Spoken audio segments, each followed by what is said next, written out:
I've got some leaked photos of the 2020 Toyota Supra interior. We're going to compare the Toyota Supra interior, which is still disguised, against the BMW Z4 interior, which I sat in. I've been wondering about these leaked photos that I saw a couple days ago, one of the car inside a trailer and one of the rear. Are these photos real? I put them in Photoshop side by side, so let's take a look at them and let's see if they're actually real or not, in my opinion. On the right is the prototype Supra, and I found these photos at Club 4AG. There's a link in the description. There's tons and tons of amazing Supra info there.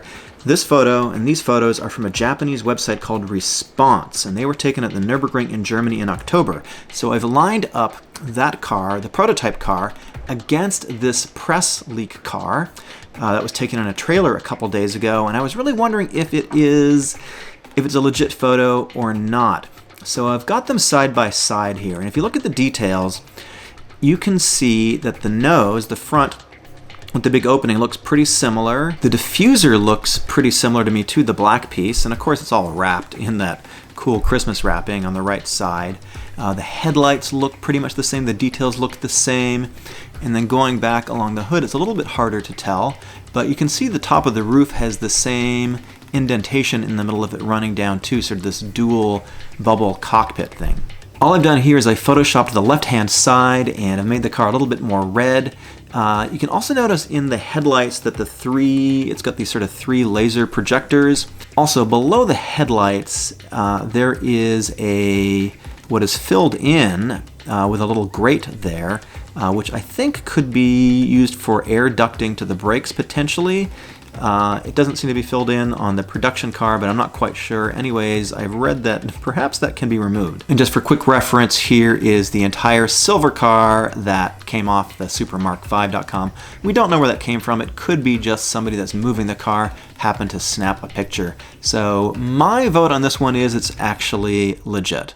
Here's another photo from the Nurburgring test day. This was back in October. Tada-san, the chief engineer for Toyota and for this car, was there. And also the CEO was there too, the CEO of Toyota. Let's go to the rear. So this picture was leaked a couple days ago in yellow. Probably, I'm not quite sure who leaked it, but probably also some moving person, some transport person. This came from the supermark5.com website. Obviously you can see their logo there. So that's the original photo. Let's do the comparison. This is against the car at the Nurburgring, and let's look at the taillights. First, you can see the taillight detail, the elements, the LEDs in there seem to be the same. It's got a really, really big ducktail, which is quite cool too.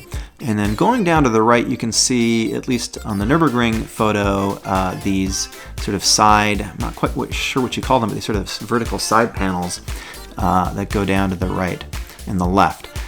Below that, there is this, it looks like a braking element, sort of like an F1 style brake light. There's a little bit of that on the GT86 as well. You can see the exhaust pipes are in exactly the same place. Above the exhaust pipe, there is a reflector, and the license plate cutout looks the same too. There is an aerodynamic element underneath the right side of the fender too, and there's also a little support for that as well. So this looks to me pretty close too. You can even see the parking sensors, at least on the Nurburgring version, match up with the yellow version on the left-hand side there too. So I'm going to declare this one also is the real deal. Quick look at the FT1 concept, and I want to compare this against what the yellow car, the supposedly production version, looks like. So you can see that a lot of the design elements actually made it through, and I really do like the rear of the car. Obviously this venting piece, I'm not really quite sure what to call it, but this sort of vent below the lights is much more pronounced in the FT1, but you can see both retain this sort of F1 style brake light element right in the center. The exhaust pipes are placed fairly similarly too. Overall, it definitely retains a lot of that styling. The FT1 concept, the rear, seems to be a little bit taller, and it doesn't look like the trunk opens up in the same place, or maybe it doesn't even open up at all. And the FT1 has got a much more aggressive diffuser in the back too, but you can see some of that is retained over in the production car. Just a quick look underneath the car at the Nurburgring. I'm surprised that for a car that's supposedly under a press embargo, there's so many photos of this thing that are out, including photos with Tada-san. And I'm looking at the suspension here. It's pretty difficult to see what's actually going on. This is not the best photo, but one thing that I noticed is that the tires in the back seem to be quite large. I'm guessing that these are at least 245 sections, maybe 255s, something like that. It looks like there's a fair bit of space to put some pretty big tires underneath here too.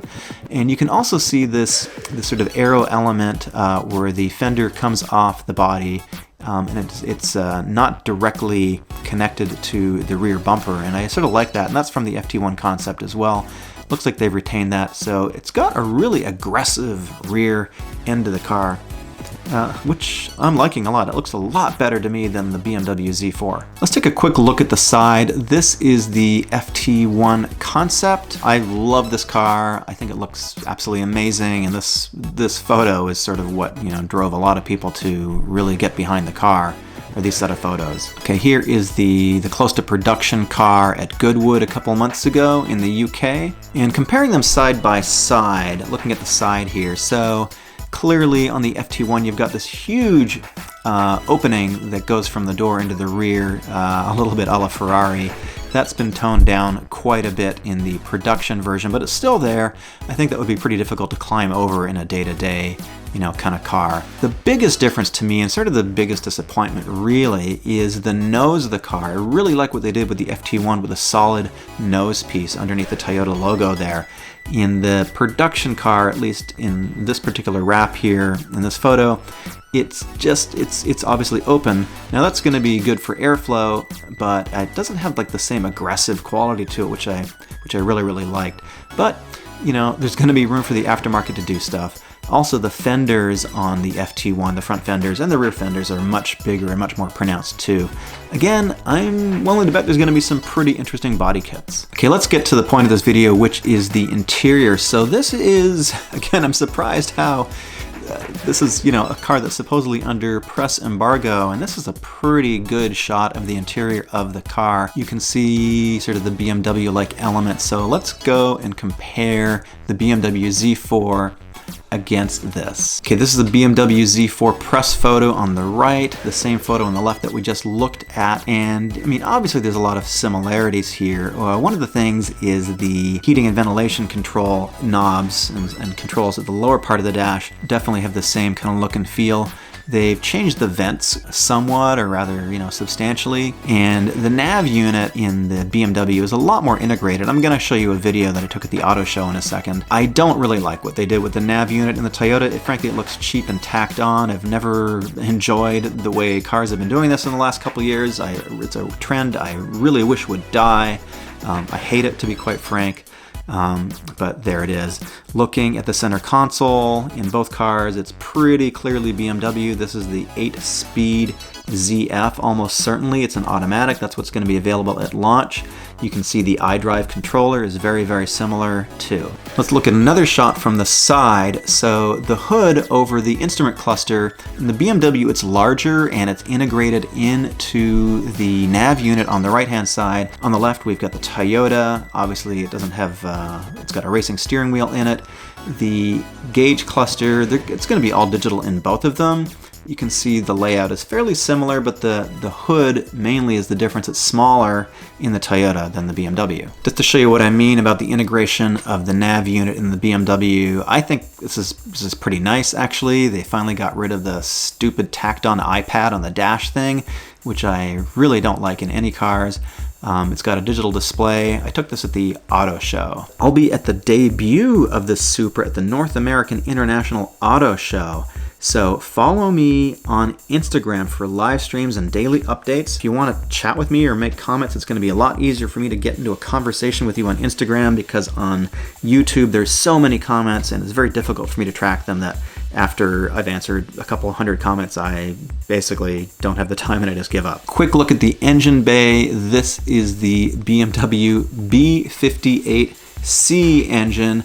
I have heard rumors, they are not confirmed yet, that the turbocharger on the Supra variant is bigger than what's going to be in the BMW, and theoretically, potentially, it could be able to produce more horsepower than the BMW with a tune. Again, that's unconfirmed, but that's what I have been hearing around the web. And man, look at that mess of wires. You can blame emissions in, a dozen or more different countries where this car is going to be sold. Here's another great shot of the rear at the car at the Nurburgring. You can see they were testing it. I really, really like the rear of the car. It looks very aggressive to me. All right, the BMW Z4 is priced at $64,695 base for the inline-six engine. I'm going to show you the option list over here. I've got a question for you guys in the comments. A lot of people really want the 3JZ or some kind of modern variation of the engine that is made by Toyota only, and it cost $80,000 to $90,000 base. Would you buy the car? That's a lot of money, but remember, Toyota does not have an inline six right now, and they've said, at least in their opinion, that the car, to retain its heritage, needs to have an inline six. So Toyota doesn't have that engine right now. They would have to develop a bespoke engine which would be used probably only in this car. So we're talking about a very expensive development process. Would you buy the car if it was $80,000 to $90,000, and would it compete with the marketplace? Let me know in the comments below. And if you have any doubts about the intentions that Toyota has behind this car, all this Nurburgring testing tells me that they are making this car to be a track weapon, a handling car, not a straight line performance car. This has never been a drag car. It only became a drag car after the end of the production of the Mark IV. It was never a drag car to begin with. That's just what it has become. The intentions are pretty clear that they're testing at the Nürburgring. The CEO of Toyota, Akio Toyoda, is a serious racer. He's driven it at the Nürburgring. He races in rallies all the time. I'm going to be the debut of the Supra in Detroit. If you want updates on that, please subscribe. I'm going to bring as much detail and updated information as I can on a daily basis. Hit subscribe. I'll see you guys in the next video. And I appreciate all of you so much for the support. Thank you in the last video.